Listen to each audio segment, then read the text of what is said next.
Whole sports all place. Rebel soul child got a fist balled. I'm a respawn of ancestors and I'm blessed, They are not him, tell him fess up. I get checked up, hella carefree, nothing scares me, hella reckless. Yeah, I got next up, right? No, we not the same, cause see when I look in your iris, you likely to talk but not ready to ride. You do better keeping it quiet. My pen is ignited, my soul is enlightened. I like who I am, but I'm biased. The palette is right, and my drip is a fountain. I'm not like these regular guys. All of that talk is misguided. She like the way I make the tape print, but the way I make the words play is grim. I'm the reaper reaching for the kill switch. The label cut the check like the blazement. Something sparking where his brain is. The beat is somewhere where their prayers sit. Geronimo, the way I make the bass jump when no parachute is tasted. What's going on? What's going on? How y'all doing, man? Another episode, Throwing Hands. It's your boy Jay, my co-host. It's Josh. What's up, man? Man, great weekend, huh? Dude, it was a fantastic weekend. I won't lie. I think I'm still riding a bit of the high of the weekend too, because I still can't sleep for shit. No, I'm Like, definitely still tired for the weekend, man. It was an awesome card. Jason did his thing with that one. He did. And for those of the fans that aren't familiar, just this past weekend we had Rough 52 that happened at the Celebrity Theater in Tempe. Let me tell you something. This probably was the most not only special but like epic event that we've been to so far, because it was bittersweet, because there's guys on there that we're super close with that lost, but then we had guys that won, and it's like, bro, that night was a tearjerker. Yeah, no, that was an amazing. There's a lot of amazing performances. Man, just a great group of guys too, all the way around. Like you said, I mean, this was one of those cards where it was like, no matter where you look on either side, you're like, man, this guy's a killer. Man, this is a warrior. Mhm. So it was one of those cards where you were just like, I don't know what to expect, and you're just there as a fan. Yeah. It was a great card. It was a great card. And It now, was. looking forward, we got Rough 53 right around the corner. That's March 25th. Yeah, it'll be March 25th, and it'll be a Muay Thai event too, so that'll be pretty epic. Bringing Muay Thai back to Phoenix, man. But we have a very, very, very, very special guest on with us today. Oh, yes, we certainly do, and we got to give him a proper intro too. This guy, he's lyrically explicit, stylistically ferocious with a knockout finish. He's clinical with his performance, his victims cynical and miserable, wishing for more endorphins. He'll uppercut you so hard you fly into space. All you see is a floating head with a broken orbital, stuck to a hospital bill that's not affordable. Elton John be sending you through a wormhole with broken corticals. He'll crack you with a solar kick, leaving your skull looking like a lunar eclipse that's ill-equipped to handle these fists. Ladies and gentlemen, this man's potential is cosmic. He is the one and only Amun Cosme. That was dope. Oh man, how you doing today, man? Man, I'm blessed. How are you? Oh man, enjoying it. Glad to have you on. Glad you came on. I appreciate y'all bringing me on, man. I always appreciate being on, especially on like platforms that I've never been on before. I'm like, I don't know what to expect, and I kind of like that feeling. Like, yeah. How'd you like that intro? I wasn't expecting that. That was fire. I was like, okay, shoot. I don't know. Am I supposed to spit bars next? I wasn't prepared. Yeah, that's rule number one when you come on. All right, that's it. You gotta jump in the cipher. Exactly. Hey, next time I'm on, I'll have something. I promise. Hey, bet. And you know what? We finally broke the curse. It's been like 3-4 times in a row where the audio froze and we had to redo that intro. See, you're special, man. We're taking this shit to the moon, bro. Hey, man, to the moon. Yeah, so tell me a little bit more about the nickname. Where did the nickname come from? So the nickname. So I was born in New York, and then my family moved from New York to Philly, and then we moved from Philly to Georgia. So I was raised in Georgia, but we moved to Georgia when I was young, like 6 or 7. So my name is Amun, and like with a southern drawl, people will call me Amun. Like they would say Amun. And then like before I even got to high school, like my friends were just like, we're just gonna call you Moon. And it kind of stuck because it was just like people just call me Moon. And then it started to kind of take over my life. Like it's like something like I kind of live by now. It's like the kids in the kids class call me Coach Moon. Like everybody just calls me Moon, and it's like it's my fight name. Like So it's stuck now. everything. Yeah, that's pretty much it. My business is named Lunar Unlimited. So like yeah. To the moon, man. To the Yes, moon. sir. So tell me a little bit about your last event was UFL 1. Yeah. Got your name stitched in history. Tournament style. I actually I forget his name right off the top of my head, but I just caught a podcast you were on. Very interesting dude. Julian. Oh, Julian Virgin. Yeah, Julian Virgin. Yeah. So he's been doing a lot of the media stuff. Their media is called Flatline Cinema, and they do stuff for the local promotion in Georgia. The biggest promotion in Georgia is called the NFC, National Fighting Championship, and I fought a bunch for them as an amateur, and then I fought like two times for them as a pro. So I think I might have like 5 or 6 fights for them total. And or 4 or 5 or 6, I don't know, but like with amateur and pro combined, and he's always been doing it, and that's a cool dude right there. Yeah. So I caught that in very good, interesting conversations. But I forgot where I was going with that. Now, you threw me off with that when you jumped in there. But where was I going? The tournament style. That was a big thing for you. That was a big thing for you. Get because you enjoy getting the best of the best, right? Yes. That was a big kicker. Besides all the other benefits like that the UFL was offering, like health benefits and all the stuff that I feel like should be standards for fighters, but it's not. It's crazy. Like you think like, hey, what is your sport? Is literally to go in there and hurt another person, and their job is to do that to you. And you're like, hey man, can somebody help me out just in case I get banged up before the fight or anything? So it's kind of I appreciate that the most. But then when my manager told me, he said, oh yeah, it's gonna be a tournament style, my eyes lit up. I was like, you mean it's gonna be all 135ers? We don't got to worry about so normally how it's been after COVID. So after COVID happened, like I made my pro debut. I had one pro fight on January 2020. Then my second one got scrapped on March, and then COVID happened like 2 weeks later. So like the dynamics of fighting changed because like people couldn't promoters couldn't put people in the seats and stuff like that. So nobody was getting signed to like 2 or 3 fight deals. They would sign you for one fight, and then you don't know the next time you're fighting. So you would fight if you have a good performance, you don't have no injuries or anything. They like, hey, maybe you'll be on the next card, maybe you'll be on another card, maybe another promotion to contact you. So I'm like, that's kind of stressful to like, if this is what I do full time. I don't have a 9 to 5. So I was like, yeah, I fight in January. I could fight in February. It could be May. Like, who knows when the next one is? So when they told me it's tournament style and they had the dates already lined up, I was like, you telling me like it's going to be the best 135ers. We know who we're going to fight, and we know when we're going to fight them, where we're going to fight them. Sign me up. Put me in, coach. And you like to study your fighters too. So what does that do for you?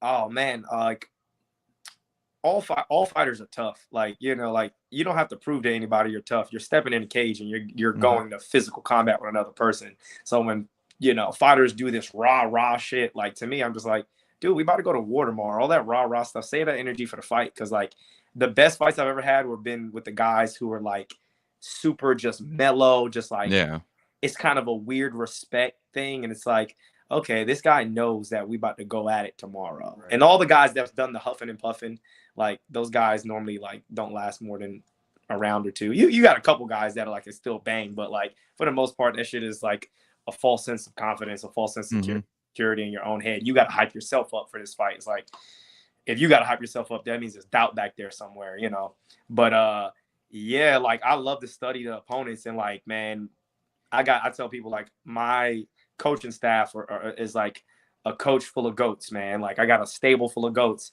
but one of the goats is like Cole Miller, who's a 20-time UFC vet, and he's fought fucking the top of the top. He's fought with Max Holloway, he's fought Alex Sakara, he's fought Dennis. He's fought like all these guys. He was on fucking the UFC Tough like, was it 7 or 9 with Nate Diaz? Like the dude Wow. is the dude, and he's not just my head coach. That's the gym where I train at full time. And I'm also an instructor there. So like he also like, provides opportunity, for his fighters as well. But like literally this dude is the GOAT. Like we break down fights. There hasn't been a fight, if I follow the game plan, that I haven't won. And I'm like, I almost feel like it's cheating.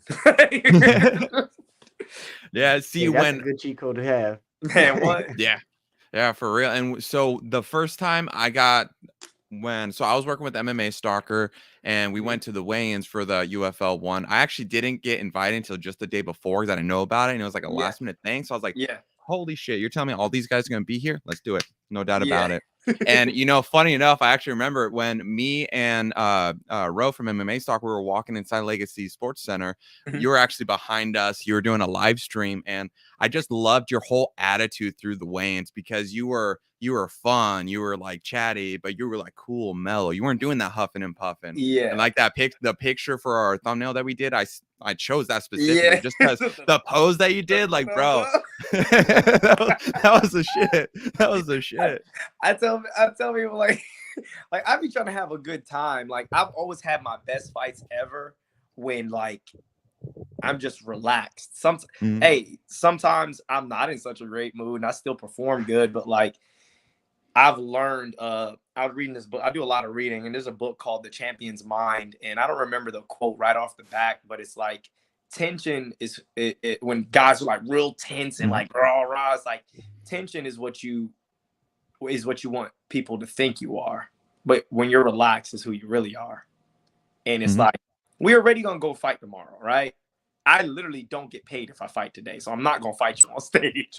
Right? Like I'm not doing that. I'm not about to give up my rent money because you go forward the bag at the finish line. Yeah, right. Give me the bag at the finish line. Like I ain't never been to Arizona. You think I'm gonna go out in Arizona and give up my paycheck, look like a fool, and never come back to the UFL and have any of these benefits or opportunities because someone like looked in my face?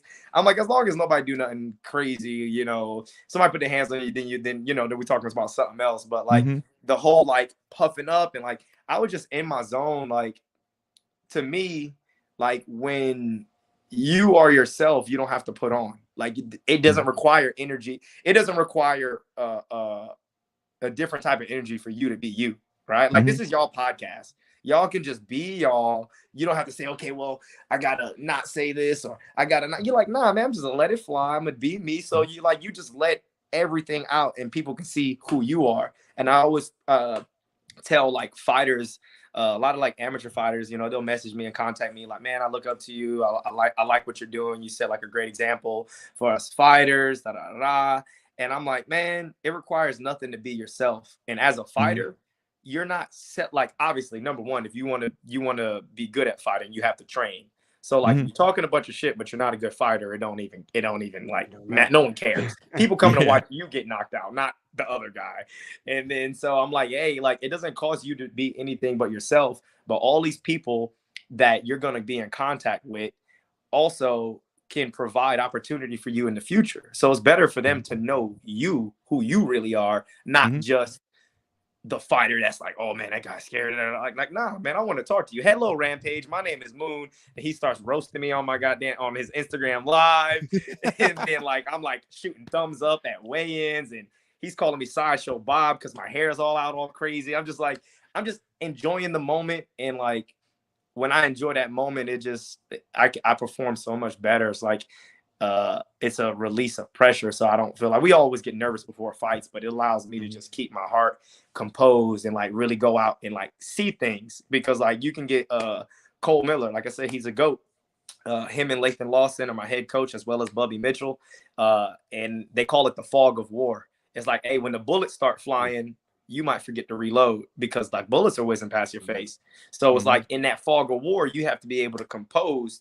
And like he said some deep shit one time. I was like, that's fucking deep. He was like, close your eyes and like open your ears, like be open. If you rewind the tape right before my knockout, it's maybe 3 seconds.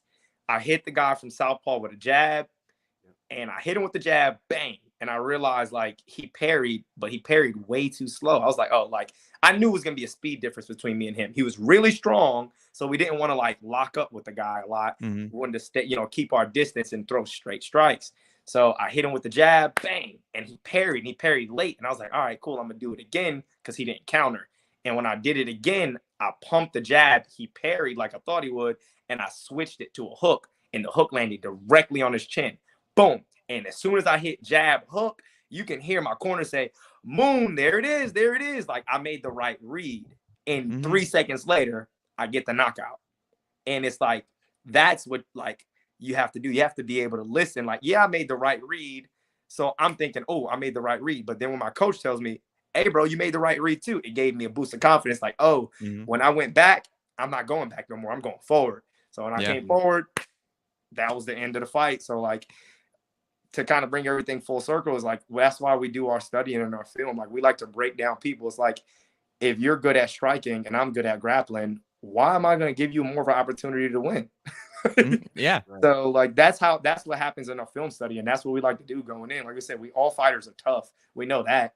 I know I can take a punch, a kick. I've done it before in fights. I've been cut in the first round, went 3 rounds, got stitches. Like we know we can do that, but we don't go to war if we don't got to, because you lose troops in war. And your troops are your brain, and I've broken my hand in fights, and I've torn my groin muscle, and sprained my LCL. Like all this shit happens in fights and in training. It's like, yo, if you can preserve your troops and you can go out and style on someone, go style on them. And I was just out there in my zone, doing my little cha-cha and like, vibing out. And then like dude came out and like through my coaches, like I always give them the credit. Like one of my favorite feelings in the world is after a victory and to see my corner going nuts. Like I love that shit. Is like crack, bro. You look over there, they're going crazier than you are almost. I rewinded the tape just so I can see me high-fiving him. They're like, yeah! I'm like, yeah, that shit feels so good. That's awesome. See, that's the thing that I especially love so much about this sport is the sense of camaraderie, because you have to have a really serious level of not only trust, but respect for each of these guys when you're training together, not to hurt each other, take things too far. And when you get close to people like that, like just this past weekend with Rough 52, some of my personal friends actually fought on that card. And so it's like the connection that you build is absolutely phenomenal in this sport. And it's the authenticity that's actually what I really liked about you too, is the authenticity and how your approach was to the fight and the calculated thinking. Because I saw how smooth you were with those last 2 shots, the hooks, and just dropped him. You were just relaxed, calm, having fun. And just like you said, it's like you didn't just hold up in the fog of war. You knew to capitalize and keep it going. Yeah. And that's the big thing is like you got to be, man. I've said this probably 5 or 6 times the past couple of days, because everybody's been asking me about like, what's your mindset going into a fight, this, that, and the third. Especially because not the UFL fight, but the one prior to that, I lost. I got guillotined in the first round, and like I felt so bad because I didn't feel like I got into a fight. Like there were no strikes exchanged. He threw 1 or 2 strikes. We like kind of just moved, was feeling each other out. He shot. I turned the dude on the cage. I left my head in a little bit to try and capitalize.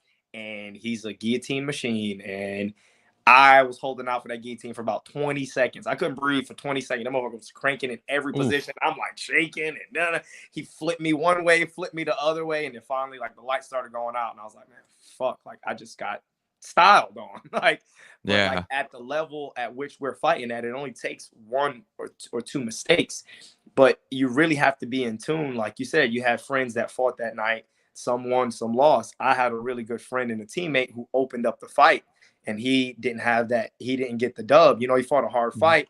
The dude, he got the advantage a little bit more in each round, so he got the decision win. But like, you feel bad, but then you got to realize, let that shit go. Where like you're fighting in 3 fights, like, so it's like there's different people like rebound different ways. And I like to use like past shit to help get me mentally like checked in for a fight. But it doesn't get me rah. I'm going to, man, if somebody was to put like a little camera in the warm-up room and just see my whole thing, they would think I'm probably nuts, bro. Like, I'm going through all kind of emotion. I probably cry like at least 4 or 5 times, but like it's not like sadness. So I might strike a memory and it's like tears of joy, and I might like want to feel sadness, so I'll like play a certain song and I'll think of certain memories and it make me feel sad, and then I'll think of shit that it makes me get angry, and I'll cry for each one of those. And like for me, that's almost my recognition to know I'm ready for a fight, because that means like I'm playing my own emotions like the strings on a guitar. Yeah. Yeah, I'm just like, whatever I want to feel, I can make it happen. And like as humans, we're so reactive to so many things. Something happens and you react. And for me, that affirms that I'm in control. I want to think of this so I can feel this way. I want to think of this so I can feel. So I can get in touch with everything, and then right before I get out there, boom, let it all go. So did you have any difference in preparation heading into this fight after the loss from Icon? Yeah. And especially because, you know, like you said, the dude was he's a guillotine guy. That's what he does. And, you know, got into just a weird position. Yep. And he ended up capitalizing on it. Yeah. So how did you take that? I made one mistake. I knew that my head was in a position to get guillotined. All I had to do was take one step to the left. And while I was thinking, he already shot his legs up. I was like, damn. That's that jab to hook. That's the jab to hook. I was in the position. You can hear my corner say, Moon, watch for the guillotine. And I'm like, I know. And then I got greedy. I wanted the takedown so bad that I got a little bit lower to scoop the legs. And as soon as I went to grab the legs, he shot the legs up around me and had the lock. So I'm like, all I had to do was rotate like a half step over, and it would have been half guard, not full guard. And I would have been able to get out from half guard because my neck would have been able to posture up, and then I would have been able to go. But full guard, I'm not able to do that because all his weight was cranked on it. So it's like, the beautiful thing about that loss is like, it is what it is. Like I love Max Holloway's idea on the loss. Like, it is what it is. Like, what's next? Yeah. Right?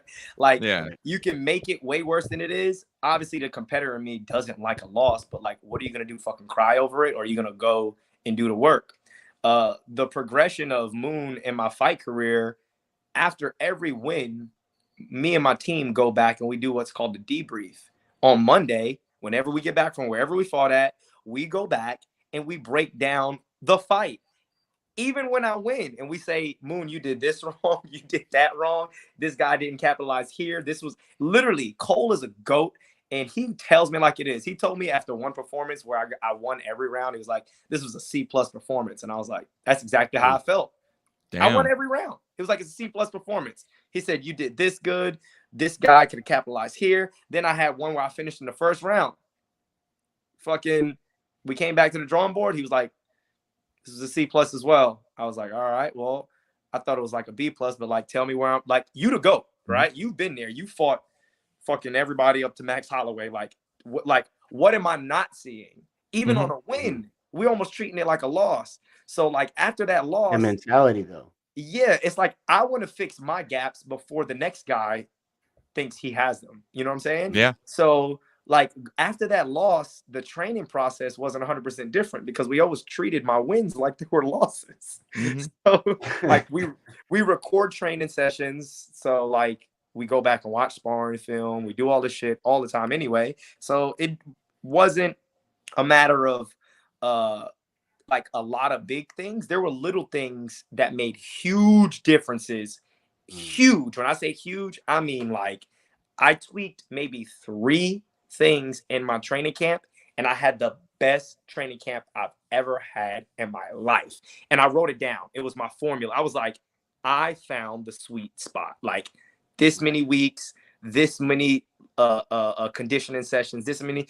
And I was doing myself a disservice because I trained so hard that I was like getting injured. So like, after that loss, like, I wanted to get back to it right away. And I had a sprained LCL. And I'm like, if I keep working on a sprained LCL, it's going to be a full tear. Like, Yeah. it's hard to do jujitsu and kickboxing when I can't I can't move laterally without feeling pain in my knee, and then I can't do this. So I had to I had to do 12 weeks of rehab for my knee. Shout out to the knees over toes guy. I used his rehab his rehabilitation strength and conditioning program, and I was still going to training. But I had to literally, like a little kid on the sideline. I couldn't roll and I couldn't spar. So I fucking sat there for like 12 weeks and watched. And that shit like hurt my soul. Oh, I bet. I just like, cause like the competitor in you, when I did that, I was like, it's hard to not compare yourself when the rest of your teammates are out there. You feel like the sparring is what gets you better, but it's not. It's really the drilling. So I still was doing all the drills. I just didn't go live. So like you kind of have that thing where you just watching everybody like, fuck, everybody out there grinding, and you know that your knee fucked up, and then I had more of a mental thing. Yeah, so it's like you can't let those insecurities like fuck with you. You got to know that this time that you're taking off is gonna benefit you. And I wasn't taking time off. It's not like I disappeared from the gym, but that's how I felt. I was like, fuck, I train. So I don't have a 9-to-5 job. Monday through Sunday, I'm either training or teaching martial arts 7 days a week. So Sunday is supposed to be my off day, but I still do about 3 or 4 private sessions on Sundays, just because like I don't. You're a dog, man. I'm a workaholic. But taking that step back allowed me to kind of like see things clearly, because one of my training partners, Chase Boutwell, shout out to Chase Boutwell, one of my favorite training partners, super fucking skilled 125er. That he's a fucking savage. He went down to at one point in time, me and him were the top 125 and 135 amateurs in the Southeast at the same time, and we trained together. So it was kind of funny. And he when he went pro, he moved down to Florida to be at ATT Coconut Creek, like headquarters and stuff like that. So he spent some time down there, and he came back, and me and him were training, and we're both dogs. So we go in there and we fucking have dog fights in the gym. And sometimes it's like, bro, we got to let our ego go. It's like, I don't want to back down, but neither does he. And then it's like, yeah, bro, but we like killing each other, like, and like nobody's paying us for this fight. Right. But it's a hard thing as a competitor. So I had to like check my own ego in a good way, and like, hey man, while my body was rehabbing, I had to only train and do light sparring and light rolling with training partners that I trusted. And he told me something that I was like, fuck, this just makes so much sense. He was like, yeah, when I was down in Coconut Creek, one of the coaches told me, he said, drill so much that you can't wait to spar, and spar so little that you can't wait to fight. That's a good saying right there. And That's a quote. And he told me that, I was like, hey, Moon, you stupid. Like, but like, it made so much sense, because like you're using sparring essentially as like the problem solver. You drill all this shit. You drill the 1, 2, 3, 3, 2, 3, all these patterns, your jab kick, this kick, low kick, high kick. You drill all these patterns, and your body memorizes these patterns. And then you use it in sparring to kind of work out the tactics. I told someone, like, when you go to war, you got tools and you got tactics. Tools are what your attributes are, your speed, your power. I knew that when Cole put the game plan together, he said, look, you are fast, way faster than this guy. Like, be first. Action is faster than reaction. So if you're acting, then you'll be first, and you'll be out of there before he can hit you back. And I was like, all right, cool. And if you notice, as soon as we touched gloves, there's something I did in the beginning of the fight, which once I did it, I understood he didn't understand the difference in switching stances. It's the first 10 seconds of the fight. I don't even know if I should say it, because I do it almost all my fights. But that's okay. You can keep the secret. Yeah, don't drop the diamond. Something I did in the first, and there's something I do in a lot of my fights, but I did it in the first like 5 to 10 seconds of the fight. And when I did it, I realized he wasn't aware of the dangers in the switching from southpaw to orthodox. And then he threw a body kick, which I didn't expect, and it caught me. It caught me right under the liver. It wasn't like a hard liver shot, but I felt it. And I realized like, oh, you're reacting. You're not acting. Go first. So right after he throws that, you'll see me pump a jab out. Boom. Just to get a reaction, see what he's doing with the jab. And then he said it in his interview, I'm going to pressure him. So I expected him to come pressure me. He's a big guy. He's really strong. He wants to push me back so I can't go anywhere. He wants me to feel this pressure. But I'm like, hey, man, just stay cool, stay cool. Then he threw another kick. And I realized both kicks, he never turned his shoulder. He just threw the kick, but the shoulders were straight. And I'm like, okay, this is perfect. I throw my cross to get my head off the center line just in case he was going to throw something straight. Boom, throw the cross. I take a step, and when I step back, I switch to southpaw, and he still kept pursuing like I was in orthodox. And that's when I was like, oh, shit, he don't know I'm in southpaw. And I popped my jab out, and I threw like a low-style jab where my hand wasn't up coming straight out, but is a little bit lower. And it's a little bit harder to read when like you can see a guy's locked in your eyes. So I just popped it up. Bing. And when I hit him, that's when he hit the parry. And I was like, oh, he's too, like, the parry was way too slow. I was like, oh, I'll be able to hit him and move before I even get out of here. I did not expect that hook to wobble him, but it was the placement of it. Every hit, my jab, my hook, and then when I switched and went hook cross, everything hit him here, right there. So it was like right on the money.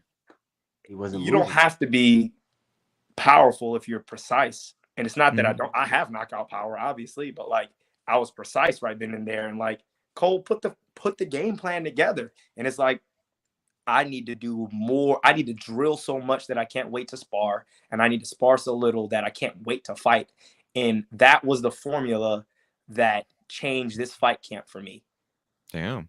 Like that was the formula. I did that and I started taking ice baths and it changed the game. Ice baths. Yep. Me and so my what? So what about the ice baths have changed it? Huh? I said, what about the ice baths have really changed it for you? My recovery. I know it sounds crazy, but like I've been going through a lot of shit like mentally the past like 18 months, like before the loss, all that other shit. I had shit going on in my life. And that's like the part about fighting people don't understand. Oh yeah, like anybody can fight, just get to the cage. I'm like, man, you got 3 months before you get to a fight. Like your rent is dependent. There have been many a times where I'm going into a fight where if I don't win this fight, I don't have enough to pay my rent. Yeah. Like that's a different type of sense of urgency you got to go in with a fight. Those are the fights where I'm not like, I'm in there like, somebody got to die, bro. Because like, I remember I had a fight and like,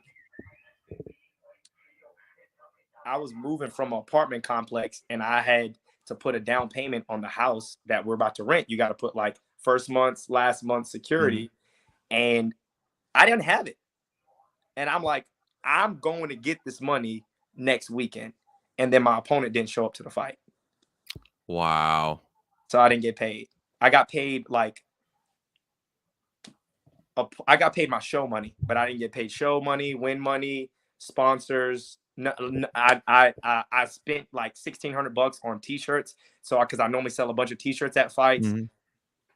Didn't sell no t-shirt. I still got t-shirts from that fight. That's how crazy it is. It's like, wow. It's like, this is the shit that people don't understand. I'm like, this last fight camp, 3 weeks before the UFL fight, my grandmother and somebody was like a brother to me passed. I buried my grandmother on Saturday and I buried my brother on Sunday.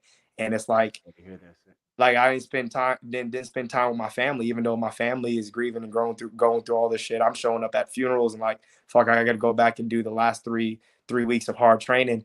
And I deal with death differently, but I still would like to be there for those that, you know, who are in whatever kind of mourning process or anything. Especially I got a family full of women, man. Like, and like, I got to be that man for them. And that's like what drives me more than anything. And, to just, I talk a lot, guys. My bad, but like to bring it back. I mean, this is what the show is about. Yeah, I'm gonna answer every question. Yeah. The ice baths, I really feel like it gave me a mental edge, like mental health wise. Number one, like I always do research on stuff before I do it. I knew it was a lot of benefits, but I wasn't aware how the benefits work. I always heard about recovery. After you do a hard workout, you jump in an ice bath because it makes your muscles recover. Right. I know that aspect of it, but I wanted to be efficient. Like when you saw me in there striking, that was all the credit goes to my coaches. Because if you look at past videos of me striking, it looks like I'm trying to hit people hard. I'm trying to knock people out. But this was a different level of like calmness and efficiency. It was like, hey, just be technical. Like, you know, breathe, compose. You will feel when it's time to go. You won't force when it's time to go. And that all credit goes to my coaches, Lathan Lawson, Bubby Mitchell, and Cole Miller for that performance. And the cold plunges really fucking helped. Every morning, about 4 or 5 mornings out the week, I'm jumping in, you know, minus 45 degree weather 45 degree plunge for 3 to 5 minutes, trying to get a total of 15 to 20 minutes a week. And my body was just rebounding. Like all the shit that was hurting, like it wasn't hurting as much. And I started doing more research on like what the benefits were. And I started doing cold plunges in the day and then sauna at night, because I have really bad sleeping problems. Like it's really, really bad. I've tried everything. I'm like, give me the CBD oils, do this, do that. Dude, I'm talking about like, dude, it's really bad. And the number one form of recovery is sleep. Like if you're training twice, twice a day, Monday through Saturday, you do a solo training twice a day, Monday through Friday, and then one training session on Saturday. Sunday is my recovery day or whatever. But like quote unquote, right? but it's like you're doing all this, and then you're not getting sleep. What's gonna happen to your body? You're gonna start getting injured. When your body gets injured, then it's gonna take a toll on your mental, because then you're going to start having like, oh my God, like I can't do this because it is, and I need to be ready for the fight. So I'm like, I did 3 things that absolutely changed my training camp. Number 1, I got on the scale 1 time per week. 6, 7 weeks out, every Monday. Don't check it after training. Don't check it after this. Now, I always talk about like being disciplined as a fighter when it comes to eating and drinking and this, that, and the third. But the scale is like a devil for a fighter, because you know you got to be at this weight. So anytime that scale doesn't say what you want it to say, you might cut back on your eating. You might cut back on your drinking. And then if it was hard to sleep and recover before, guess what's going to be harder to do? Sleep and recover. So what I did is, number 1, I said, hey, I'm 7 weeks out. 6 weeks was the training camp portion, and then 1 week of weight cut, because we pull off the gas on weight cut week. So 7 weeks out, I'm like, all right, cool. I'll get on the scale Monday. That was the first rule I said. Don't get on the scale no other time. That way, it forced me to stay consistent with my nutrition and my hydration. So I know my body to a T. When I start feeling really fatigued and I'm like lethargic and training, I'm like, I'm probably not getting enough calories. Let me up my calories. But it's hard to do that when you up your calories and hydration and you step on a scale and you're like heavier than you thought. You're like, fuck, I'm gonna go for a run tomorrow before I go train. You just adding stuff, and then now you just so not stepping on the scale forced me to trust the process even more. And I've been doing this for a while. Like you guys, every fighter that's cut weight, I've never missed weight. I will never miss weight. That's not something that's gonna happen, right? But why give yourself more areas of doubt? Why not give yourself areas of confidence? So I was like, you know what? I ain't gonna do this shit. I'm gonna stay off the scale. And then anytime I had something that popped up, I'm like, man, I need to eat some more today. I can feel it a little bit. I'm looking in the mirror. I'm like, damn, bro, you looking like you're leaning out too fast. Don't lean out too fast. Maybe you need to up your calories or do a refeed. So I'll do a refeed. The 2 days later, I feel fucking amazing. I was like, man, all right. I upped my water. I upped my hydration. I upped my food. I don't have to worry about the scale. So the scale was the first thing. The second thing was the cold baths. I said, I'm going to start doing this. 3 days into doing a cold bath, I started sleeping like a baby. I was falling asleep before 12 o'clock, and I was waking up before my alarm clock. Wow. And you're going to have me in my refrigerator tonight grabbing all the ice. I know, bro. Dude, and then the crazy part about it was, so when I did the research on how the cold plunge works, like, so the body's always looking for balance. So if I make you really, really hot, you start sweating. So your body's trying to cool you down. If I make you really, really cold, you start to shiver, because the more you move, your body is trying to heat up, right? So what happens when you get in the ice bath or whatever, you get this huge spike of adrenaline. And I didn't know that before. You get this huge spike of Oh. adrenaline, and it's like coffee on crack, bro. Like, it's not like, oh, you get this spike and then when your body warms up, it goes down. Bro, I'm talking about my morning. I'm not a morning person because I have problems sleeping, but I will get up to train because that's what I do. And my morning training sessions were like 10 times better. I was like, bro, I'm Wow. like, I'm not like 3 cups of coffee in trying to like get it together. I'm like, I'm ready to go. I'm like, yo, I ain't never been a morning person. So I was like, man, this is 3 days in. I said, man, I'm gonna do this shit for the rest of camp. This was like 4 weeks outside of camp. And I'm like, I did that, and then I just implemented what my training partner told me. Chase Boutwell and Lathan, who's my best friend, my roommate, also my head coach. Like, he's just like, hey, bro, no hard sparring. You're gonna do 2 hard sparring sessions for the whole camp. It's like, what? But I did probably he put on my schedule to do 30 to 50 flow rounds a week. Oh, okay. Wow. So and that's accumulation of everything. That's not training time. That's just, hey, if you rolled 5 rounds of jiu-jitsu in the morning, you did 7 rounds of Muay Thai that night. On Tuesday, we go live and MMA grappling. So we're in the cage work on the ground, live work there. Then Tuesday morning, we also do jiu-jitsu as well. And then Wednesday morning, we do MMA drilling, shot entries. Then Wednesday night is kickboxing, but now because we have a fight coming up, we'll do our Muay Thai, our kickboxing with MMA gloves. And then Thursday, we're back to like light drilling in the morning because then we have MMA and jiu-jitsu at night. And then Friday, we got Muay Thai. Saturday, we got open mat. So it's like, that's what a week looks like. And that's just training. That's not even everything else. And it's like, yo, try to get 30 to 50 rounds of flow sparring where you can feel everything and you can be putting your game plans into effect, not just out there fighting. Because if you're always hard sparring, you're not going to develop a lot of tools. And I remember Cole Miller telling me one time on that fight that I told you that guy, that like the guy didn't show up or whatever, like that I got offered another fight, like, 5 or 6 weeks afterwards. And he was like, I was like, man, I'm ready to grind again. I'm ready to grind. And he's like, you got to stop grinding. I was like, what? He was like, you'll grind yourself to a halt, to to dust. And I was just like, fuck. He said, and he told me, he said, I didn't say stop working. He said, there's a time for grinding and there's a time for sharpening. He said, I know you can grind. Now let's sharpen these tools. We've been putting these sets and these patterns in place. And he told me, bro, he's so fucking blunt. It's ridiculous. When I first got here, the year of COVID, it was like the end of September 2020. He was like, hey, man, we're going to put some stuff in place. It'll take you probably 2 to 3 years for it to be like, he told me, he says, you get it, but you don't got it. And I was like, what you mean? He was like, I'm telling you this. I can show you, and you might get it once or twice. But he says, got it is when it's pedigree and you can't lose it. Nice. Like you got it so good that you'll do it more times good than getting it wrong. And he told me, he was like, you get it. You get what I'm telling you. But you ain't got it.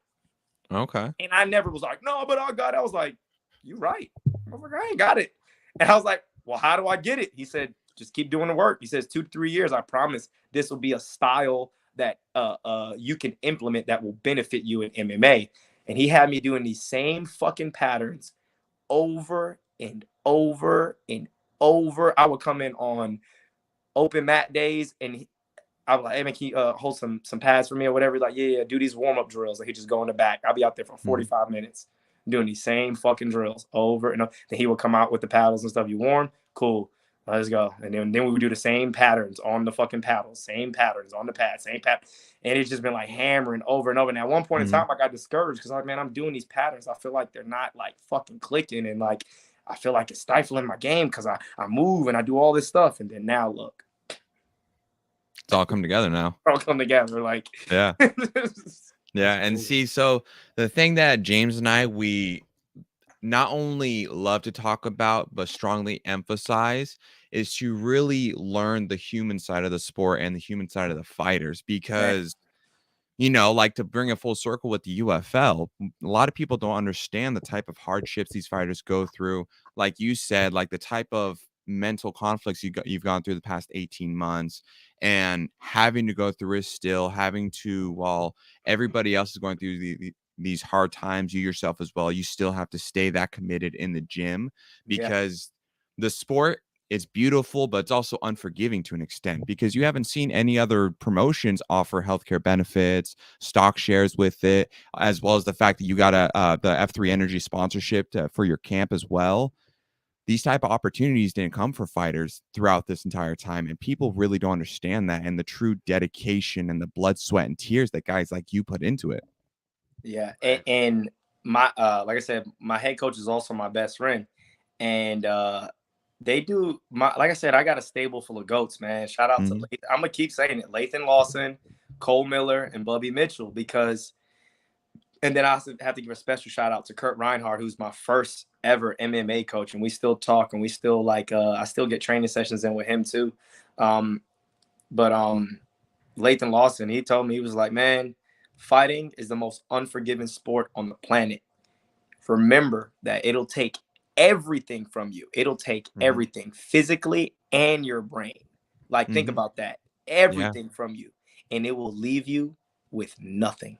So if you crazy enough to do this, you better be doing it for a purpose, a reason, and you better be getting something out of it. Because when the fight game don't want you, bye.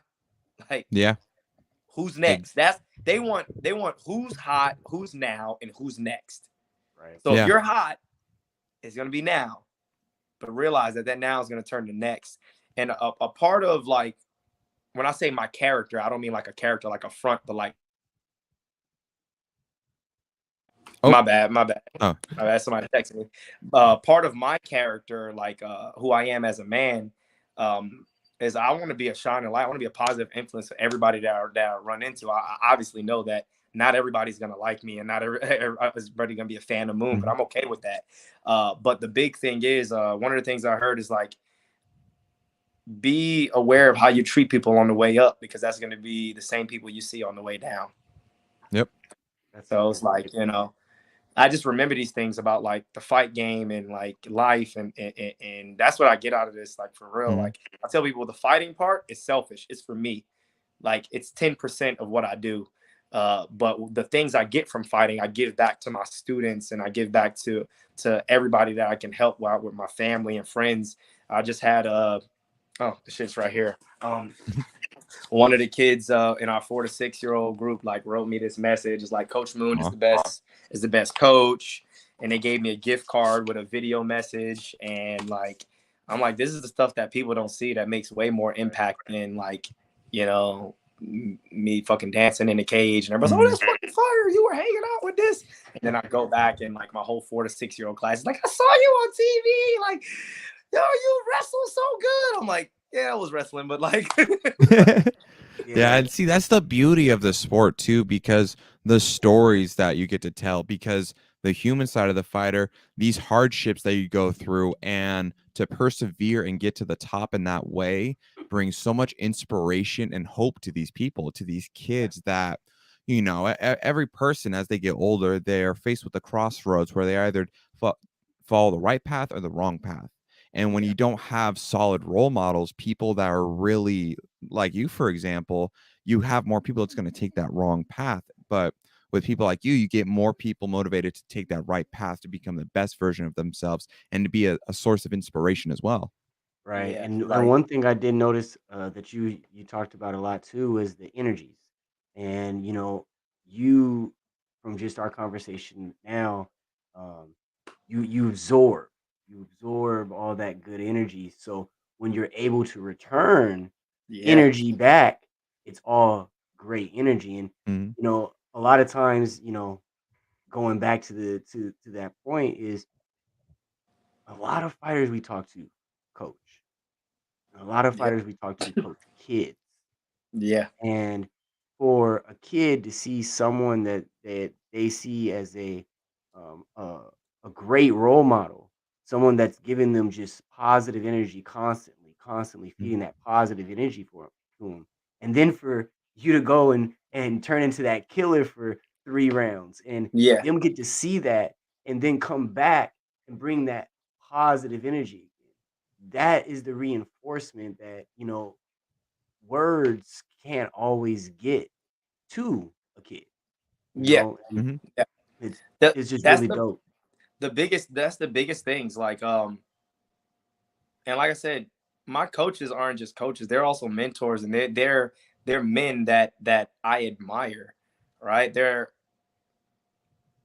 like I said, they're mentors too. And Bubby Mitchell, man, he one of the best wrestling coaches here in Georgia, man. He's fight at used to fight at 125. He's an absolute just savage, man. There's nothing you can ask him about grappling or striking or anything that he is unaware of or haven't heard, seen, or like knows how to break down. He is super intelligent, but he also runs a lot of his kids' classes because he teaches wrestling too. So he's teaching wrestling and jiu-jitsu and all this other stuff.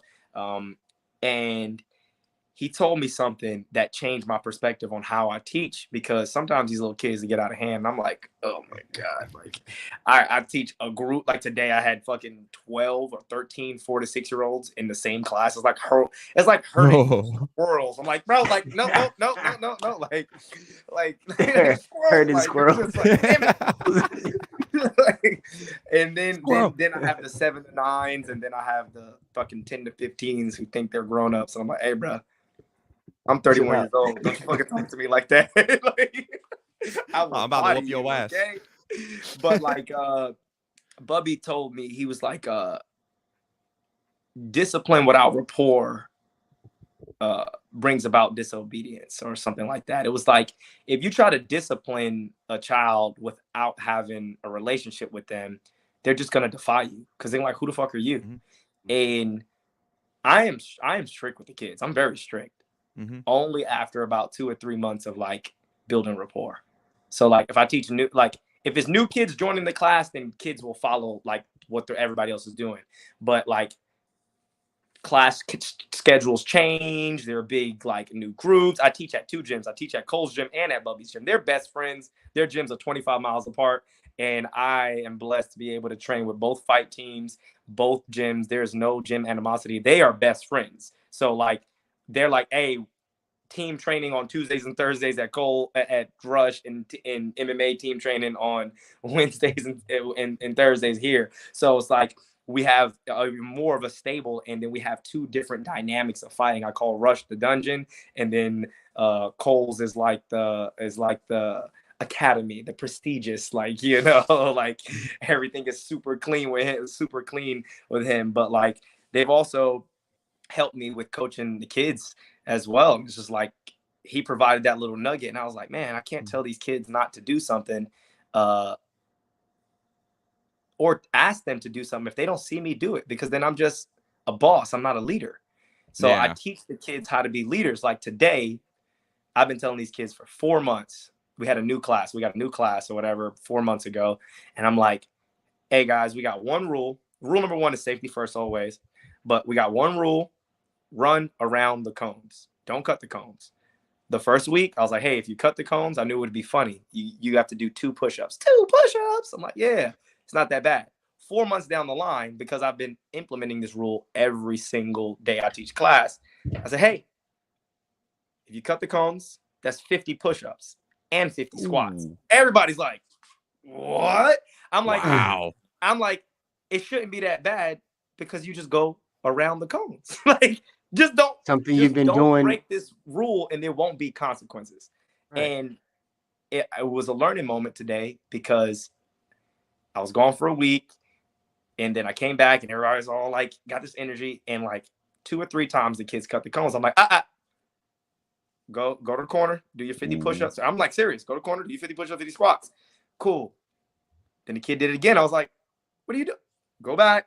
And then one of the kids like turned around, looked, and like cut the cones. And I'm like, all right, let's bring this in. Let me show you, let me tell you why I implement this rule. So I talked about driving on the road, being on your side, being on their side, and why it's important to be safe.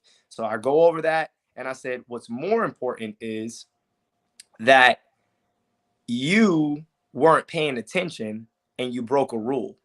If you do that out there in the real world, guess what? There's still consequences, even if you weren't paying attention. If you're not paying attention and you're driving, you're looking down at your phone and you get into an accident, guess what? Insurance goes up, you get your license revoked, you do that. the little things in life that like they think I'm just making them do push-ups, but I need to let them know, like, hey, this is why you do that. So then I pulled them to the side and was like, this is more about you paying attention. I'm not telling you to just do what Coach Moon says. I'm telling you to do this. And I said, if you ever question anything that I'm telling you, ask me and I'll give you the reasoning. I'm not going to tell you to do something for no reason. And I was like, guess what? I was like, are push-ups and squats bad? Everybody's looking. I'm like, no. I'm like, who wants to be strong? Everybody puts their hands up. I'm like, then we want to do push-ups and squats. But I put that as a consequence. That way you're aware of what you're doing. But right now you're not being aware. You're cutting the cones, running into other students. Y'all bumped heads. This person tripped. Y'all are not getting in line. So I'm like, okay. So today in here came bumper cars now. Yeah, I'm like, bro, we've been doing the same shit for 4 months. Some days I don't have to say anything, but like today, y'all just off the chain. So like, you know, I use that as a learning moment. But that's part of like that shit that I learned from fighting.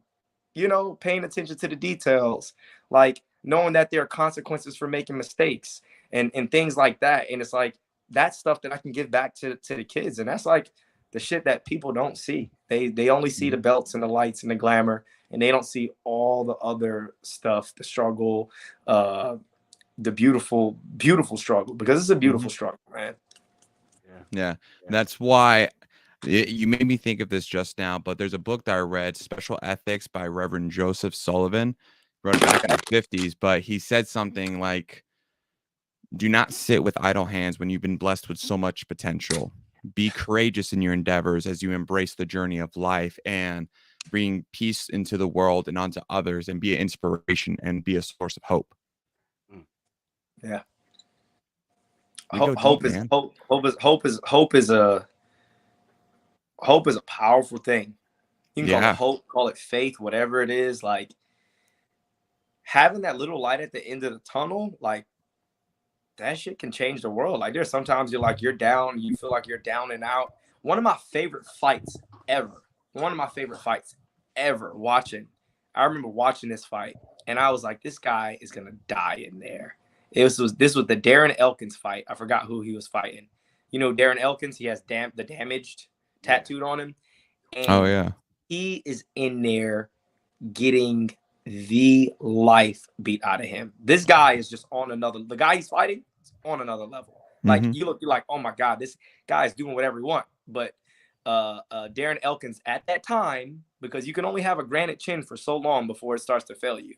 He was known as the guy that you're not going to put Darren Elkins away. He's going to get hit and keep coming. Kind of like the old school Chris Lieben, or even like kind of Justin Gaethje. Like early in Justin Gaethje's career, you would wobble him, but he would just still be there. You're like, bro, just go down. Stop coming at me, right? Like this dude is destroying Darren Elkins. And every round, Darren Elkins goes back. His head's down. He's leaking with blood. It just looks like a murder scene. And he has to get off that stool and go in there, knowing that the other guy on the other side of the ring is better than him. And he's going there for another round. Gets back. He looks worse than he did before. He comes out. The other dude makes one mistake. Darren Elkins hits him, pushes him on the cage, and just like frames out and throws a right kick up and catches the guy in the head. And the dude just falls like a sack of potatoes. And Darren Elkins just goes over, hits him, like starts just trashing him. And he just lets out this like primal fucking like caveman roar. And I can't even talk about it without getting like chills, because that's another level of like, I don't know, you hear me talk about energy a lot. Like when the muscles give out and the heart is pumping and all this shit, Darren Elkins is in there getting his ass kicked. But the second that he hit that guy, there was hope. He saw that guy like do this. Where did that energy come from? Like now, all of a sudden, he was about to die in there, and then he gets this energy like, that was a chance. You just gave that fighter a chance, and he saw that chance, and he like, it's like yeah, okay, you can probably explain. It was probably adrenaline and shit. Yeah, where was all that adrenaline when he was catching elbows to the face, trying to not The die? adrenaline was already there. Like you It was said, he already was getting there. elbowed and Yeah, kicked. he's on the stool thinking like, this dude is really kicking my fucking ass right now. Like, He probably got a and little then- bit of Fuck. adrenaline every time the next round started. Yes, Like, and so he posts that hand out and he hits him one time, and you just like, and he lets out this massive roar that you could.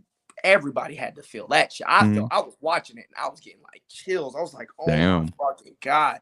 And then it's like, he just had hope. That's it.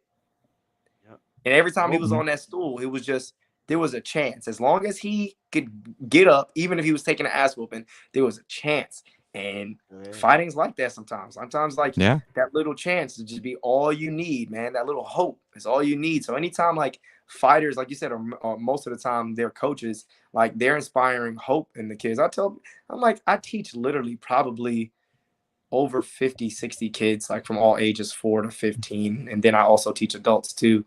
And it's like 99% of these kids ain't going to be fighters. Mm-hmm.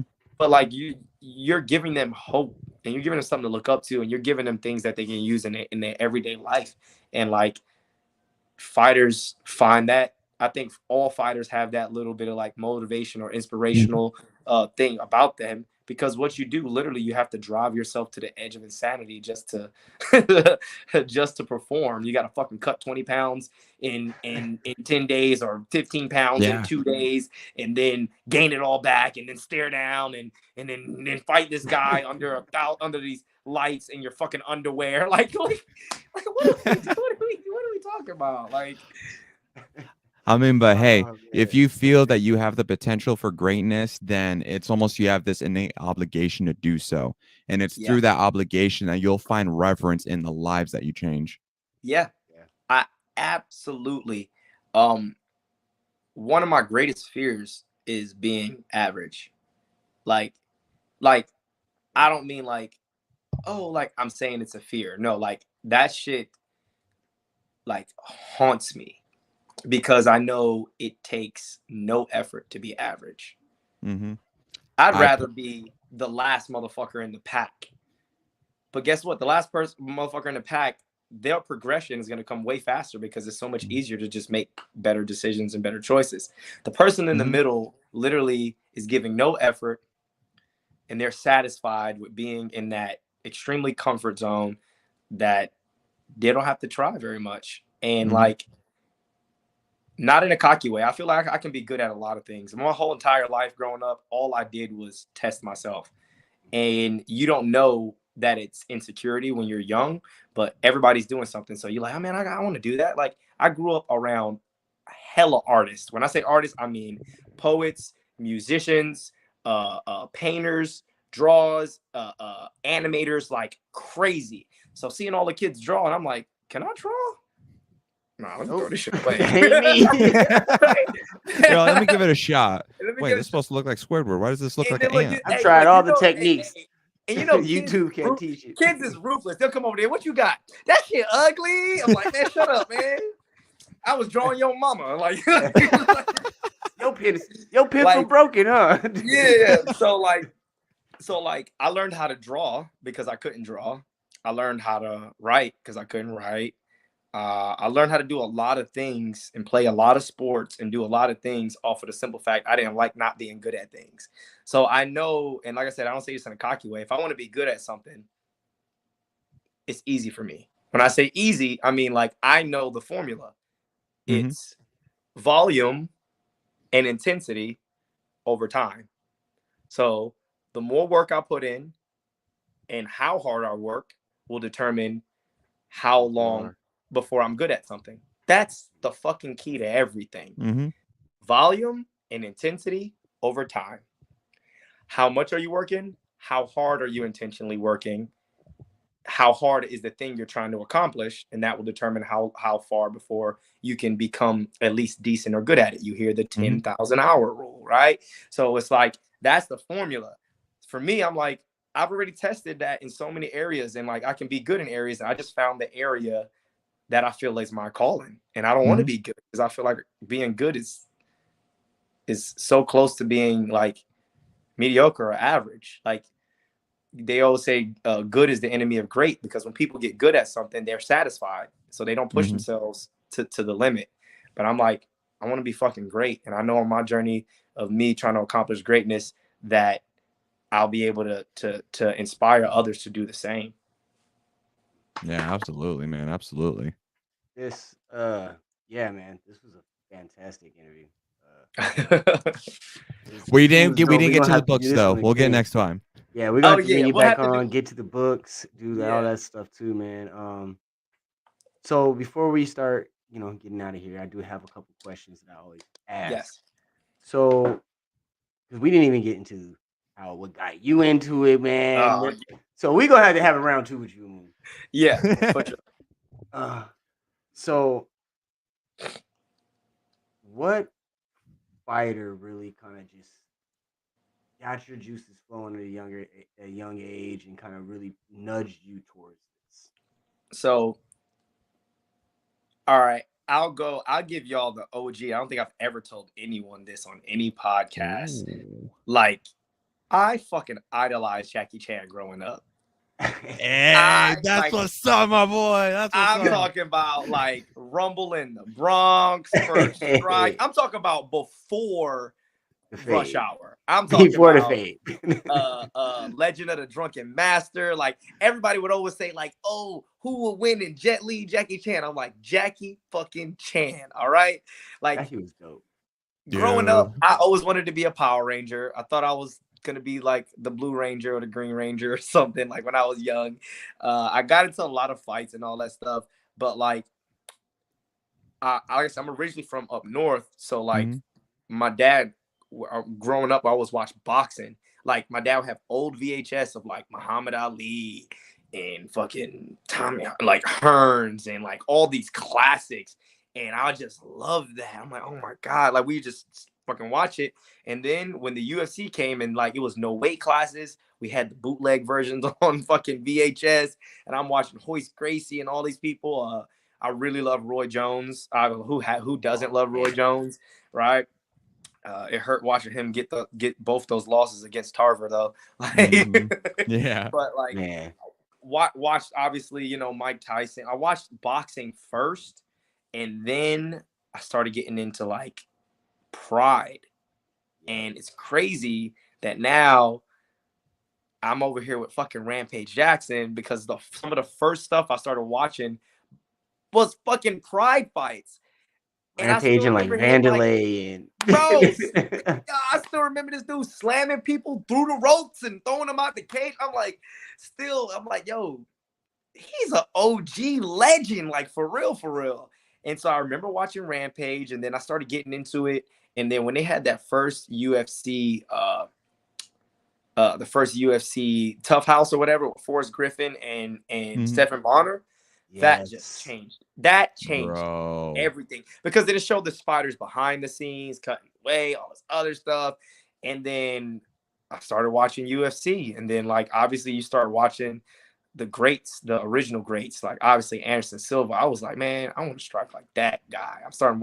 I'm watching and buying Anderson Silva tutorials, and I'm like, my shit don't look like that. Why don't I? But him, GSP, Matt Hughes, like all the OGs, Randy Couture. I'm just watching this, and so I kind of like idolized all of them, but it didn't click until I watched the WEC, where I saw guys my size, 145ers, 135ers, and then Jose Aldo hit the scene. That was the man. That was the guy for me. Him, Dominique Cruz, Uriah Faber, like Sean Shirk, BJ Penn. This was the era when I was like I was idolized. I didn't even know I was gonna do MMA. I always knew I wanted to train and do boxing and like just learn some sort of self-defense, because I'm not a big dude. Like, I'm post-fight and I'm like 158, 159. But like, that's me eating cheesecake every day since my fight. But like starting to see the guys like your size, and then like, yeah, that's what I would say. Those, I didn't really have like one particular person. But when after watching Jose Aldo, Uriah Faber, Dominic Cruz, and then I started watching more of the UFC tough. Demetrius Johnson's the GOAT. I don't care what nobody say. I don't know, but Demetrius, the way he slammed that dude into a fucking armbar, bro. That was crazy. You want to talk about style points? If I ever do some shit like that, y'all ain't gonna be able to tell me nothing for at least 48 hours.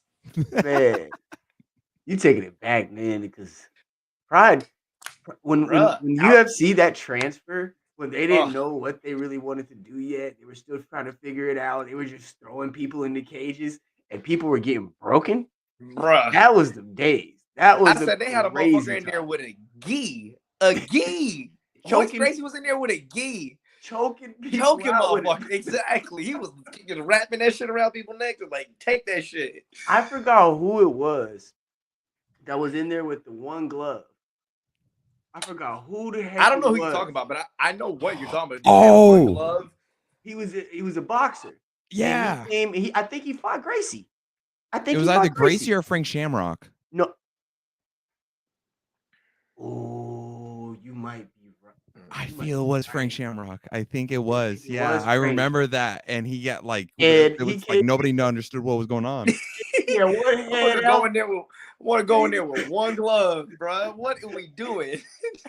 He got worked. He put that. It was Frank Shamrock, and he put him in a knee bar. That's right. A knee bar, and he couldn't get out of that mug. He only had that one hand, and he had his hand pinned. He pinned his hand, and he put him in a knee bar. And he was using the glove. Bruh. Fighting has came a long way. I believe that I like fighters in eras, like, because fighting evolves, and there's so many different martial arts that like the sport evolves. It's got to. You'll see like, oh, wrestlers winning, the jiu-jitsu guys winning, the Muay Thai is winning, the wrestling's back around. Then but wrestling seems to always stay. Wrestling will be the it's the missing link. It's the chain, man. This is why I say wrestling is one of the most important aspects of jiu-jitsu, because I didn't wrestle. And one of the greatest compliments I ever get is people say, oh, where you wrestle at? I'm like, yeah. Because I didn't start MMA till I was 24. So like people are like, oh, am I too old to start? I'm like, well, it depends on how much work you're willing to put in. How much time are you willing to sacrifice? How much money are you willing to lose? How much parties are you willing to not go to? So like you ain't too old to start. If you're gonna train twice a day, every day, like who knows, right? So I'm like, I started at 24. I'm 31. I started training martial arts at 21. So I've been doing martial arts for 10 plus years. But like I took my first MMA fight in 2016. But I believe fighting goes in eras. And it wasn't because I knew early on as an amateur. I didn't do what a lot of amateurs do, like, oh, let me pick these fights. I was like, yo, give me the hardest fights. All that. When I found out that your amateur record basically is like your pro record starts right over, I'm like, bro, just give me all the hardest fights. Who cares? Run them. Go pro. Like, no one cares. And then I end up going undefeated as an amateur, like a total like 8-0, like with everything. Nice. I did 1 kickboxing match, 7 MMA fights, and I was 7-0 MMA with 3 amateur titles, and then 1-0 in Muay Thai. And like my coach was like, what are you gonna do? Win another amateur title? I was like, he was like, no one remembers the great. He's like, can you tell me who the greatest amateur on the planet was? And I was like, exactly. If you don't go pro, it don't count. So he's like, if you want to go pro, like if you're just doing this as a hobby, cool, go pro, take a couple fights, whatever. But if you tell me if you're doing this like the way you say you want to do this, then like there's nothing left for you in the amateur ranks. You went from not ranked to the number 1 guy in the Southeast. What are you gonna defend your belt, one of your belts in 3 different promotions? Like, what the fuck are we doing? So like I said, I believe everything happens in eras, but the reason why wrestling sticks around and has the highest percentage, because when I first started learning to wrestle, I didn't understand it, but I did understand jiu-jitsu. So I understand a little bit about grappling. And the big thing about wrestling is you have to control someone without submitting them, which is kind of crazy to think. So there are a lot of positions where you can't have your hands clasped together and do all these kind of entanglements. So you have to control a whole nother person out, choking them out, breaking the arm, and doing this all this other stuff. So wrestling is an art of control. So if you put that in a cage where now there's no open mat, there are walls. I always tell like new guys who train MMA who have wrestling backgrounds, I'm like, hey, the cage is not a wall, it's your second floor. Yeah. So like as the wrestler, you thought it's hard to pin somebody on the open floor, but imagine you being on the floor next to another floor. Like now you can pin them against the cage standing, and you can pin them on the ground. And if you get them in that corner and you're a wrestler, the world is yours. And if you learn a little jujitsu, now you're talking about back takes, chokes, this, and then you learn some striking, elbows, knees. Like it just, wrestlers have, I think it's the mental strength as well as the missing link in so many people's game. It's control. So, one other question I have. Yeah. Who would you compare your style to? It's a combination of all those the fighters like my size that I like. We actually look at fighters that my body and build are in comparison to, and things athletically that I can do. So like I told, when I fought for Icon, they had me on an interview, and then they kind of we were just talking but without the camera, and I was like, if you listen to that fight where I fought Alexander Shank, you'll hear, and we actually have a call. We weren't making this call because we were fighting on Masvidal's show, but we have a call, like an actual play call, like, hey, when this happens, you're gonna do this feint, jab, cross, this, that, or third, whatever.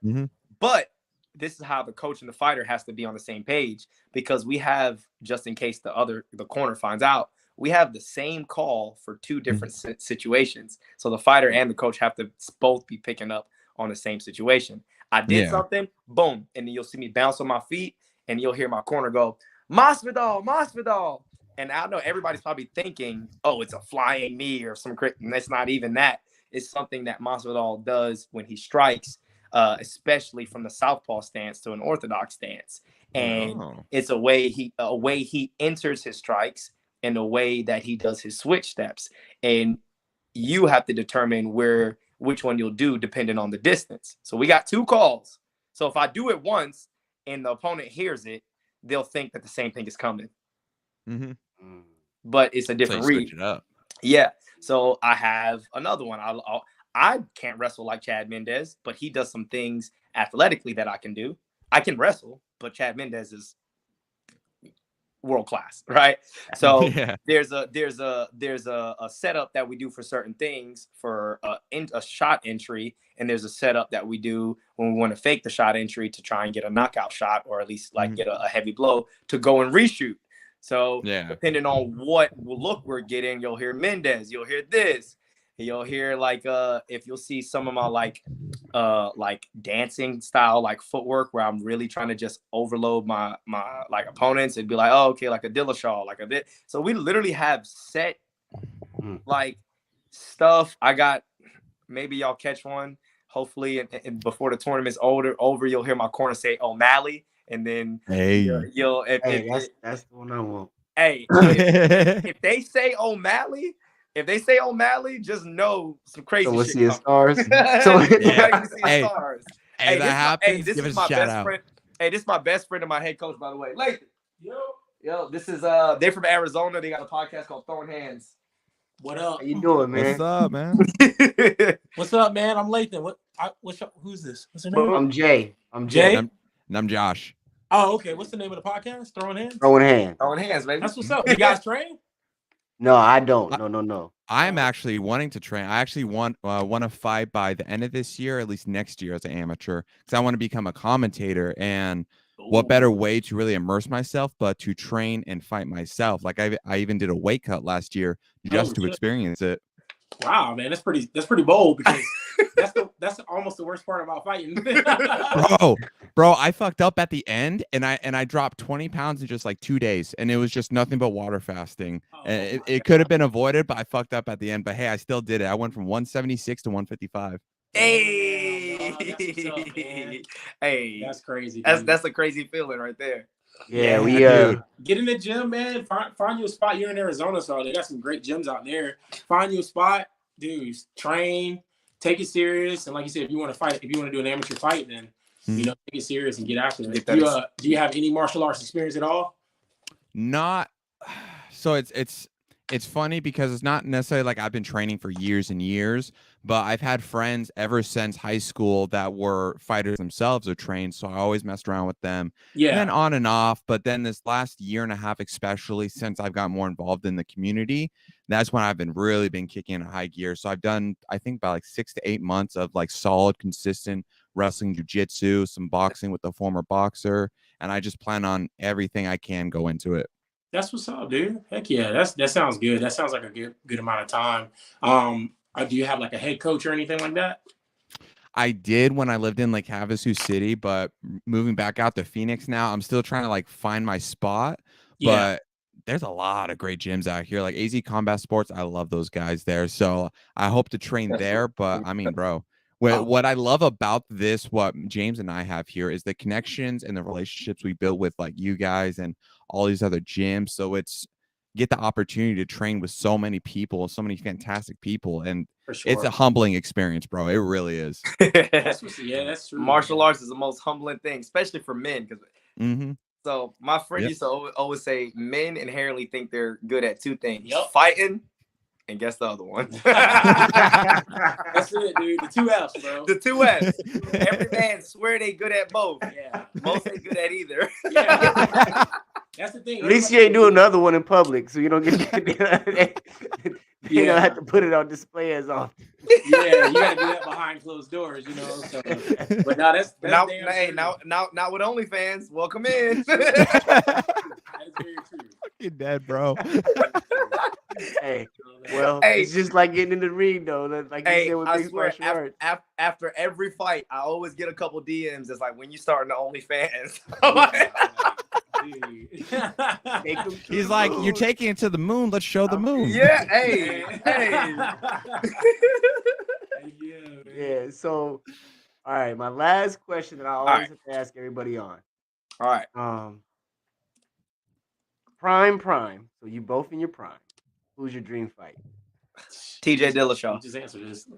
Hey. TJ Dillashaw, because I feel like fighting TJ Dillashaw I would have to push myself to a new limit, because there's not one area of martial arts he's not good at. He can sub you, he can knock you out, he can do it from southpaw, orthodox, going back, going forward.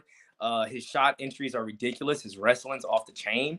He went 5 rounds with Corey Sandhagen with a fucked up ACL, like towards ACL in like the second round. Like, he's mentally that dude, and like, I don't give a fuck like about like wins and losses. Like, the dude like reigned at 135 for a good little moment. We all got those guys that just have our number. Dominic Cruz is one of my favorites of all time. He just had TJ's number, like, and then Cody Garbrandt had Cruz number, and then TJ had Cody Garbrandt's number. So like, welcome to MMA math. The shit don't add up. But but that's I've been saying that for years. I feel like TJ Dillashaw would be a fight where I would be pushing myself to the ends of the earth, because like, I'm like, what? Because you always try to figure out where's your highest % opportunity to win. Yeah, dude, he's good everywhere. Yeah, right. Where's he not good at? You just gotta find a spot. Yeah, you just gotta find a spot. Like, you gotta hope for him to make a mistake. Yeah. That's a good one. That's definitely the dream fight if we had to. Nice. Now here, I'm gonna throw you with another curveball that I've started asking. Do it. Anybody at all that you could have as your coach or your main coach in the corner just one time, who would it be? This guy right here. No, this man. guy. No, Greg Jackson, bro. No, I'm just kidding. Fuck Greg Jackson. No, all respect. I love Greg Jackson. For me, it's more than like their knowledge. It's they can have that knowledge of the sport, but do they have that knowledge of me? Because that's actually a really good point. What makes your fighters tick? What reaction are you looking to get out of your fighters? So I'm How are like, you gonna get me it? and this guy have known each other since 2015. We've literally beat the shit out of each other. All right, this big motherfucker used to fight at 155. He is not 155. That dude a solid. What do you weigh? I'm probably like 204 right now. He probably 204. He used to fight at 155. He's fought at 70. This is my main training partner. So he knows what gets in my head. He knows like when I'm not performing up to par, up to standard. And then that's the thing, like all those other glorious coaches, Faraz Sahabi, Greg Jackson, Trevor Whitman, that's cool. If I spent 10 years with them, it'd be even better. True. But like, this is my coach. This was my, he knows from my amateur days, from my first fucking fight, he literally, first time I met this guy, he almost threw me out of the cage. I shit you not. Right? I never had a fight before. My head coach brings me to Rush MMA. First time ever. Cole Miller's there, so I'm trying not to fan out. I'm like, oh my God, Cole Miller. And Bubby Mitchell's there. And he's like, yeah, when y'all getting ready for this fight? I'm like, yeah, we're going down to Jacksonville for combat night for our first fight. We're like 6 weeks out. And he's like, all right, yeah, you're going to fight with some of the guys that got fights already. Let's go ahead, get y'all in here, get drilling. So we get warmed up. Then this motherfucker walk in the cage. And I'm like, this nigga big as fuck. I'm like, and so I'm just like, what the fuck is going on here? I'm like, all right. I'm like, this dude. Going back to UFC 1 and shit. Hey, fucking Czech Congo just walked in the goddamn cage. I'm like, all right, but I'm game. I'm an athlete. I'm like, I'm gonna show them that this little tiny ass dude about to go ham, right? Can you imagine the first motherfucker that stepped in the ring with Bob Sapp? No, so this is the funny part. Lathan also wrestled. I was just about to say, first of all, his first fight, by the time he had his first fight, I think I already had like 4 or 5 MMA fights. And I wrestled in high school and continued to wrestle afterwards in the gym, stuff like that. So and we're doing cage work. And we're doing cage work, right? So a week prior to this, I have to give you the full story. A week prior to this, me and my teammate who were going down to Florida did a private training session with Cole Miller. And he showed us all this stuff like guillotines, front headlock, shit that wrestlers are fucking good at, right? I think, I'm gonna try all this shit I learned in this private last week on this big ass dude that I ain't never met before. We start from a single leg position on the cage, and he like Daniel Cormier'd me, high seed me, and literally lifted me, and my hand was like this over the I was like, he literally almost threw me out of the cage. And that's when I knew I needed to wrestle. That's awesome, bro. There's actual footage of this. This is the crazy part. At my the old laptop where at Mama, the old gym where I used to train at, he was recording, and he has the footage in his Dropbox on his laptop. I remember because I used to run the gym there. I was like, "What is this video? Oh shit! I said this video from 2015. Who is this man flying out the cage? Got some flashbacks, some PTSD going on. I got shell shock, bro. Oh man. That's hilarious, man. But like all honestly, I wouldn't switch my corner for people who are better decorated, because you could be better decorated, but that doesn't mean you'll be better for me. Yeah, that's a great answer. That really is. Yeah. I love that answer. Yeah. Moon. Yeah, we're gonna do this again. We're gonna do this. I may bring you on my podcast. We could just talk about the books. Hey, I got a whole library back there. It's still in the bin, but if you give me some heads up, I'll pull some books out the bin. Hey, bet, bro, I'll do the same. I straight up, I have like over 200 books, and like, I think I almost have 50 textbooks. Yeah. Now I'm kicking myself even more that I didn't make it to the UFL. I gotta wait. I gotta wait. Hold on, you weren't there? No, I didn't make it, man. Tell him the story, James. Tell him the story, bro.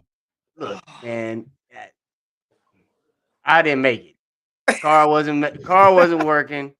I was trying to get my tire changed. So I was on a donut, and I wasn't driving.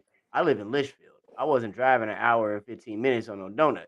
Yeah. So I'm like, let me go get this tire. So I went to 3 shops. They didn't have it. Got it by the 4th shop. I ended up getting my tire. Yeah. And then I got back home, but it was already too late. I should have just jumped in the damn Uber and said, fuck it, and went out there, man. But I had work too. I had just got off work. I was trying to make it happen. I have my kids too. I'm dealing with them. You know how it is. You deal with too many 5, moving 6, 7 parts. years old, Yeah. man. So I'm like, Too many moving parts. That's what I told Josh. I said, this one ain't for me, man. This one ain't for me. And then he started sending me pictures. I was upset. I was upset. He had Chris Angel standing next to him. Bro, Chris Angel was right behind my corner. Bro. I'm like, I was expecting the Rampage and Frank Mir and the Tito Ortiz, but you got Chris Angel there too? Oh, look, I needed to be down there. Hey, Dude, I did some snooping on his Instagram because I'm a big fan of Chris Angel. Like, I've been watching that dude since I was like a preteen, bro. Dude, same. He trains with Frank Mir. Like, Frank Mir goes to his house, I guess, and they train together in Vegas. Like, he does private with Frank Mir. I don't know if I could go train with Chris Angel. He messed around and put you through some magical shit. He was expected. He do some Houdini shit. Hey, you have him in a choke, and then you go to sleep. Yeah. You're like, what the fuck? That's supposed to be the other way around. His fingers and you had just. Yeah, you just go fucking cage. Mind freak, motherfucker. You go up against the cage and just spin around or some shit. You end up outside the cage. What the fuck happened? Yeah, like Chris, you darn Chris. I don't know if I could. Why am I in a car trunk? But no. I do want to say this. Like, I've only been to Arizona, obviously, for the fight. My next fight is in Salt Lake City, Utah, in August, so we still got some time before the next fight. But after that fight, my job, go out there, do my job, take care of business. And the next one after that is back in Arizona. It's back in Arizona. But before the next fight in Arizona, I would love to come down. I'm trying to make connections in Arizona because, like, I need to let them know, like, if you give me enough leeway, Moon can sell tickets anywhere. I just gotta go around, but I gotta meet the people. I would love to come to one of the fight shows and stuff. I saw y'all at the fight shows the other day, and I'm like, man, I'd love to just kind of network and get out and see like what's not. It doesn't even have to be the fight scene. I just want to kind of go around and get a feel of Arizona, not when I'm just there for 4 days to cut weight and then fight. Yeah. Hey, we got you, bro. Yeah, Say less. Definitely. I mean, and you would love it. Rough is great community. You got MMA Lab out here. You got Baker's MMA. You got a lot of nice gyms out here. All I needed places to train and places to eat. Oh yeah, we got plenty you. Of that. Plenty of that. We got you, bro. We got you. Hell yeah. Yeah. Hell yeah. Before we get out of here, man, anything that you want to say to the people, where they can find you? I know you do a lot of stuff on social media as well. Yeah. I just try. I do my best to, like, sometimes, like, I get a little annoyed with social media because there's be so much noise sometimes. And I do my best to put a positive image out, not a positive image, but a positive, like, message out. So I'm like, if I don't got nothing good to say, sometimes I just don't say it at all. Like, try to stick to what my mama told me. Like, you ain't got nothing good to say. Mama always told me. Yeah. Like, keep it to yourself. It's a lot of, noise, a lot of negative shit out there. So anytime I do something, I try to put a positive message out, regardless if it be funny or like some kind of words of wisdom or anything like that. There's a saying that I say every day on my Instagram. If you go on my Instagram, Amun _Cosme _MMA. So AMUN COSME. There's a little like highlights tab that says my saying, and it's just like a repeat of like just me saying the same thing. It's a good day to be alive, but an even better day to be great. It's a good day to be alive, better day to be great. It's a good day to be alive, better day to be great. There's probably 100 of those videos, but like for me, that was something like I used to tell myself after my first car accident. I had like about 4-inch like scar going down my spine. I was like on bed rest, and I was like, I didn't know if I'd be an athlete again. Doctors telling me all kind of crazy shit. And like, I was going through so much physical pain, and I was still like trying to train martial arts and shit. But after that surgery, I was on bed rest for a good little minute. And I remember just like telling myself like, hey man, you're not dead. Like, like you just got to be grateful for something. So like, I was just telling myself, man, it's a good day to be alive. It's a good day to be alive. And then because of my greatest fear ever is like, being average or mediocre, I'm like, man, if it's a good day to be alive, it's a better day to be great. Like, and then I just followed that up with, so go out and get to the grind, whatever that is for you. Like, I'm a professional fighter. You could be, a father or a mother or a teacher, or I don't care what your profession is, but like, find greatness in the tiny things. People think greatness have to be like, you have to be seen by everyone. Now people think you have to be seen to be great, and that's not what greatness is. Like, if you just walk in your greatness, like, it will be seen. But if you try to be seen so you can be great, it's not gonna happen. So I just say that all the time. It's a good day to be alive, but it's an even better day to be great. And then I finally got to put on some t-shirts and some hoodies. So y'all go check out the Moon merch. Hit my hit up the store. The link's in my Instagram bio. I'm working with a company called millions.co. They're doing a lot of great things. That way, like, the fighters don't have to worry about like inventory and shipping out t-shirts and all that stuff. They take care of that. So I got some fire ass Lunar Unlimited gear on my website, and then I got kids t-shirts that have an animated version of me that says Coach Moon on it. I got that, and the Millions will also be doing watch parties. So like, you can watch, you can like stream in and watch me watch the fights for like my breakdown and commentary and like just thoughts and shit like that on what's going on. And I'm scheduled to do the Kamaru Usman rematch as well as the Izzy Pereira rematch. So if y'all got some time, y'all want to tune in, hit up your boy. I'll have some my watch stream going, and basically be like commentating and like just seeing stuff on the fights. But it's kind of everything that's going on right now. I got some big news. I won't drop it until it's officially official. But if y'all hit me up in my DMs, I'll let y'all know what it is. Hey, okay, bet, man. Man, again, I love this interview. It was very interesting. We got to do a second one. If you come down here, hit us up. We'll link up. For sure. We'll get you into some gyms, get you with the right folks out here. And man. I can't wait to see you back in the ring. You said Salt Lake, right? Salt Lake City. The second weekend in August. I think it's like it's either 11th, 12th, or 13th or something like that. So we got some time. We got 6 months. So a lot of work to do. The work's never done. So like, I got some shit cooking up that I'm excited about. So hey, let's go, boy. It's always good. Always a good feeling. So, all right, now, do you have as impressive outro as you have intro? We don't have an as impressive outro. We working on that part. Okay. But hey, dude, I was personally proud of this fucking intro.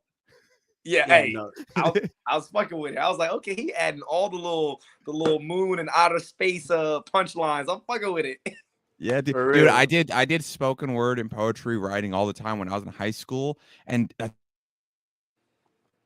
oh man, he cut off. Oh, what happened? He'll be back for a second. His stuff right just cut off.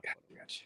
See, he gonna have me out here actually writing a whole second verse and shit. We really gonna be a true cipher by the time we get done with this thing. Hey, throwing hands and throwing lyrics. If y'all give me some leeway, I could come up. I could write a little song. Hey, go ahead, man.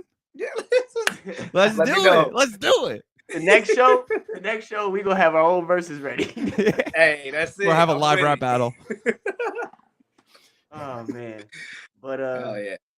But yeah, now I feel awkward leaving the way. I was like, it's gonna. Hey, this. I'm like, okay, where's the verse at? I'm like, we leaving? Like, do I just hit the end button or like? Yeah. Nah, y'all fuck this shit. End it. No. All right, we out. The outro's coming soon. Coming soon. All right. Yeah, hey, it was a pleasure talking to y'all. Tuesday. Yeah, it was a pleasure talking to y'all. I appreciate y'all. Like anytime like I can get on any podcast or platform, I appreciate y'all just as much as you appreciate the fighters and the people that like you guys interview. You let like our voices be heard and like people get to understand who we really are and what we do for a living. So thank you. And I'm about to take my ass to bed because it's almost 12. Yeah, go ahead, man. Much love, man. All right, brother. Y'all have a good one. Yeah, you too, man. Let me know when this drops so I can post and let everybody know. Go watch it. It's up. Yeah, it's live. It's live right now. Yeah. Oh shit. So we've been live this entire time. You are good. As soon as we end it, you are good. All right then. All righty. We'll send you the link for it too. All right, send me the links. Yeah, for sure, man. You have a good night. You too. Man, that was fun. That was Dude, that's our not only our best one yet, I feel, but the longest one yet. I don't think we've ever gone a near 2-hour fucking episode, bro. Nah, but that's why we do this, man. I don't. We don't have a script. There's no set questions we want to ask. We go into this and really have a personable show, and sometimes they end up long. We've had a few of them that are gone like an hour and 20, hour, But yeah, we're pushing an hour and 45 minutes, almost 2 hours. Yeah, bro. And I'm gonna give you a bit of an omission. Ever since about the 51-minute marker of this episode, everything's been frozen. Not even kidding. Your guys' faces have been frozen the entire time, and I'm like, okay, I have to make sure to listen, use the facial cues to match what the sounds I'm hearing, and then it kept on kicking me out, and I had to jump back on. So you're just sitting there looking at the screen, just blindly, just ha. Yeah, bro. You're sure of like. Let me see if I can get a reflection going. Look, you're just frozen. That's it. You're just frozen this entire time. That's hilarious. That is. Hey, bro. That's commitment right there. That's commitment. Even with this fucking struggle, I'm still doing it. Fucking beast mode. I love it. Just light at the end of the tunnel. Exactly. Exactly. Oh man, that was great. That was a great episode, man. Yeah. And next, what do we have in store? Oh yeah, next week, ladies and gentlemen, we have. Only words I can describe is the fucking biggest superstar in Arizona right now, and that's motherfucking Zarina Mayhem Turi. We're going to have her on next week. She's going to talk about how she's got the hands. She's going to fucking knock you out. Everything, bro. It's going down. It is going down. It's going down for real. No. Right. But, yeah, man. Rough 52. Before we get out of here, I do want to, that was amazing fight. Set of fights. Congratulations to the two champions.